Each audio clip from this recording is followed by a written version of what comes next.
Welcome to Xishan একাডেমিতে স্বাগত। আজকে আমরা নিমেষে অঙ্ক সিরিজের ক্লাস নাম্বার 220 শুরু করব।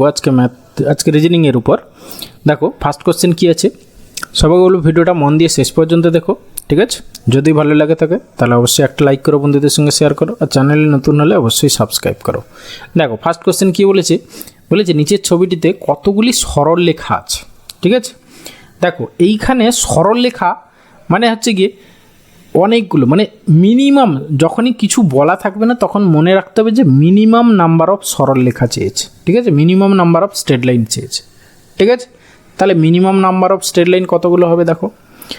প্রথমে ধরো সাপোজ এই ছোট থেকে মাঝখান থেকে আসি, এইটা একটা, 1 2 3 4, এরকম চতুর্ভুজ তৈরি করতে চারটে করে লাগবে। তাহলে এইখানে 4টা, এইটার জন্য 4টা, আর এইটার জন্য 4টা হলো।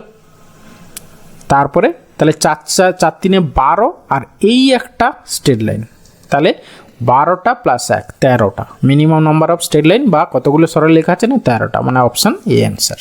ওকে, এরপরে আসি কোশ্চেন নাম্বার 2। দেখো এটা হচ্ছে ডাইসের, ওপেন ডাইসের কোশ্চেন। এখানে সেই একই কোশ্চেন আমরা আগের ক্লাসে করেছিলাম যে একটা বাদে একটা একে অপরের অপোজিটে থাকবে, ঠিক আছে? কোন ঘনকটি সম্ভব না। এবার যারা হচ্ছে গিয়ে পাশাপাশি থাকবে, যারা অপোজিটে থাকবে তারা পাশাপাশি থাকবে না, যারা পাশাপাশি থাকবে তারা অপোজিটে থাকবে না, ঠিক আছে?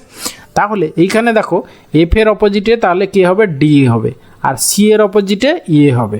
ওকে, তাহলে আমরা দেখি যেগুলো অপোজিটে আছে সেগুলো পাশাপাশি কোথাও আছে কিনা, ঠিক আছে? আচ্ছা, এখানে হচ্ছে গিয়ে যে কোনো একটা ধরো বি এর অপোজিটে কে আছে, ই। দেখো বি এর অপোজিটে এই যে বি আর ই তো একে অপরের অপোজিটে থাকবে, কিন্তু বি দেখো পাশাপাশি আছে, ঠিক আছে? তাহলে হতে পারে না, এটা অপশান এ হবে না। তারপরে দেখো আচ্ছা এফ আর ডি, আচ্ছা তারপরে ই এ, না এইটা হচ্ছে অপশান বি হচ্ছে অ্যান্সার। হ্যাঁ, কারণ অপশান সি হচ্ছে না। দেখো এফ আর ডি একে অপরের অপোজিটে বাট পাশাপাশি আছে এখানে। তারপরে দেখো তোমার ই আর এ, ই আর বি, আর ই এফ আবার হচ্ছে এসি। আচ্ছা এইটার ক্ষেত্রে ইডি ই বি, আচ্ছা এখানে কি দুটো হচ্ছে অ্যান্সার? কোন ঘনকটি সম্ভব বলেছে? আচ্ছা এর অপোজিটে কে, এর অপোজিটে সি, এখানে নেই, ঠিকই আছে। ডি এর অপোজিটে কি, এফ, এখানে নেই। ই এর অপোজিটে তো বি, এখানে নেই, তাহলে অপশান বি এটা শিওর। এটার ক্ষেত্রে দেখি ই এর অপোজিটে বি নেই কিন্তু পাশাপাশি, তাহলে এটা হতে পারে। এফ এর অপোজিটে ডি, সেটাও নেই। এর অপোজিটে সি, সেটাও নেই। তাহলে এখানে দুটো হচ্ছে কিন্তু অ্যান্সার, ঠিক আছে? কোশ্চেনটা ভুল দেওয়া আছে। কারণ কি, যারা অপোজিটে থাকবে তারা তো পাশাপাশি থাকবে না, ঠিক আছে? সেই রুলস। তাহলে এখানে দুটো অ্যান্সার হচ্ছে, কোশ্চেনটাই ভুল দেওয়া আছে। এরপরে আসি কোশ্চেন নাম্বার 3 এর এ, 3 এর বি। দেখো ছাত্র শিক্ষক পর্যটক কি হবে, মানে কি ছাত্রদেরকে কে মানে গাইড করে কে, শিক্ষক। পর্যটকদের যারা মানে ট্যুরিস্ট গাইড বলে, তাহলে অপশান ইয়ে হবে অ্যান্সার। ওকে, তারপরে হচ্ছে দেখো মণিপুর, ইম্ফল। মণিপুরের রাজধানী হচ্ছে ইম্ফল। উত্তরাখণ্ডের রাজধানী কি না, হচ্ছে গিয়ে দেরাদুন, মানে অপশান ডি অ্যান্সার। ওকে, এরপরে আসি কোশ্চেন নাম্বার 4। দেখো এটা হচ্ছে গিয়ে তোমার মিসিং নাম্বারের কোশ্চেন, ঠিক আছে? নাম্বারগুলো যেখানে জিজ্ঞাসা চিহ্ন হচ্ছে সেই সার্কেলের, মানে সেই এর মধ্যে দেখো এটা হচ্ছে 25, মানে কি 5 স্কোয়ার। দেখো 2 + 3 করে দাও, করে তার স্কোয়ার। এখানে 15 আর 6, 6 5 21 স্কোয়ার, দেখো 441, ঠিক আছে? আর 10 আর 17 স্কোয়ার, দেখো 289। তাহলে এখানেও 12 আর 13, মানে হচ্ছে গিয়ে তোমার কত হচ্ছে, 12 আর 13 হচ্ছে গিয়ে তোমার 25, তাই তো? তাহলে 25 স্কোয়ার 625 হবে অ্যান্সার, মানে অপশান ডি অ্যান্সার। ওকে, এরপরে আসছি কোশ্চেন নাম্বার 5। দেখো এখানে হচ্ছে গিয়ে এটা হচ্ছে গিয়ে পেপার ফোল্ডিং আনফোল্ডিং, ঠিক আছে? এখানে জাস্ট মিরর ইমেজের কনসেপ্ট। যখনই দেখো এইটা থেকে এই দিকে খুলবো, প্রথমে দেখো ব্যাকওয়ার্ডে যখন যাবো, এই দিকে যখন খুলবো এইখানে আছে, তাহলে এই দিকে আবার একটা হয়ে যাবে এইরকম সাইডে। তারপর এটা যখন উপরে খুলবো এইরকম করে এইখানে একটা হয়ে যাবে, আবার এইখানে একটা এরকম করে হয়ে যাবে, ঠিক আছে? তাহলে এইরকম যখন হবে তাহলে অপশান বি হবে অ্যান্সার, ঠিক আছে? অপশান বি মানে বি এর বি। এরপরে আসি কোশ্চেন নাম্বার 6।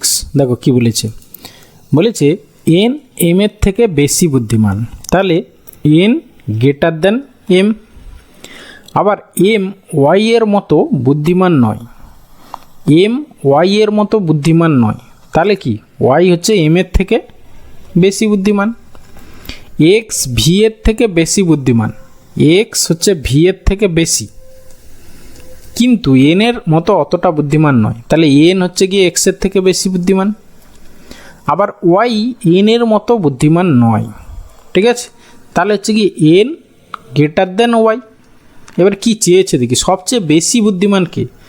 দেখো সব থেকে বেশি বুদ্ধিমান, তাহলে আমরা এখান থেকে কি পাচ্ছি না, হচ্ছে কি আবার শেষে দেখো ওয়াই এন এর মতো বুদ্ধিমান নয়, তাহলে অ্যাকচুয়ালি তোমার এই যে এইখানে আমরা এই দুটোকে যদি জয়েন্ট করি তাহলে n greater than y greater than m হচ্ছে, তাহলে এই দুটোতেই দেখো এন সব থেকে বেশি বুদ্ধিমান, তাহলে এখানে অ্যান্সার হবে অপশান বি।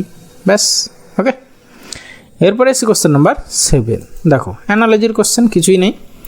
দেখো ডি এর পজিশন ভ্যালু 4, এইচ এর position value 8, M R Q দেওয়া আছে, তাহলে এম এর পজিশন ভ্যালু হবে 13 আর কিউ এর হচ্ছে কি 17, তাহলে 13:17 মানে অপশান বি হবে অ্যান্সার। খুব ইজি কোশ্চেন, জাস্ট পজিশন ভ্যালুগুলো মনে রাখলেই হবে, ওকে।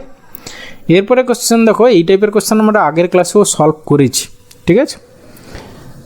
এখানে দেখো একটা মতামত মানে সমস্যা দেওয়া আছে, সেখান থেকে দুটি মতামত বা কনক্লুশন দেওয়া আছে, একটা পজিটিভ একটা নেগেটিভ, তার উপর ভিত্তি করে অপশান এ হবে অ্যান্সার কখন, যখন 1 নম্বরটা ঠিক, অপশান বি হবে যখন 2 নম্বরটা ঠিক, আর দুটোই ঠিক হলে অপশান সি, আর কোনোটাই ঠিক না হলে অপশান ডি, ঠিক আছে।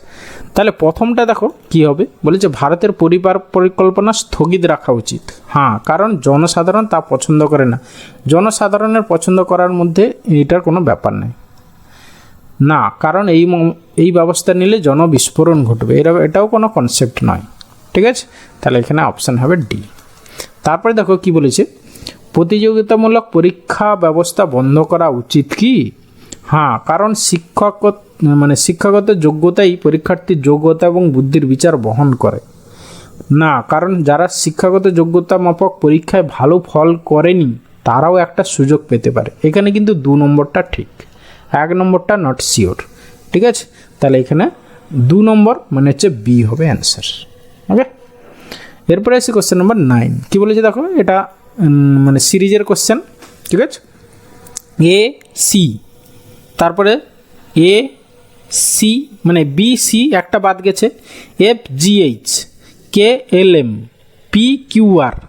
এবারে মানে পরেরটা কীভাবে শুরু হচ্ছে দেখো, এখানে সি মানে 3, এফ মানে হচ্ছে গিয়ে 6, তাহলে সির সঙ্গে মানে 3-এর সঙ্গে 3 যোগ হয়েছে, হ্যাঁ, মানে এখানে 3 যোগ হয়ে পরের সিরিজটা শুরু হচ্ছে। এখানে দেখো 8 3 11, কে এর ভ্যালু 11, তাহলে 3 যোগ হয়েছে।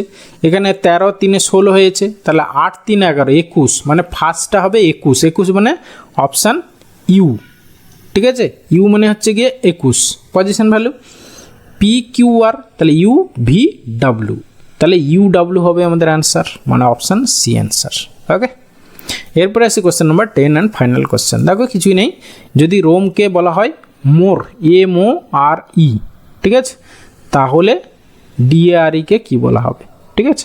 আচ্ছা দেখো সবার শেষেরটা ঠিক আছে, এখানেও ই আছে এখানেও ই আছে, তাহলে সবার শেষে ই হবে, তাহলে অপশান বি আর সি এলিমিনেট হয়ে গেল। তারপর দেখো MOR, এই দিক দিয়ে ভাবো MOR, ঠিক আছে, তাহলে এইটা উল্টে যাবে, RAD হবে, RAD মানে অপশান ডি হবে অ্যান্সার, ওকে। থ্যাংক ইউ ভিডিওটা শেষ পর্যন্ত দেখার জন্য। আশা করি ভালো লাগলো, তাহলে অবশ্যই একটা লাইক করো, বন্ধুদের সঙ্গে শেয়ার করো, আর চ্যানেলে নতুন হলে অবশ্যই সাবস্ক্রাইব করো, ওকে। ভালো থাকবে, বাই।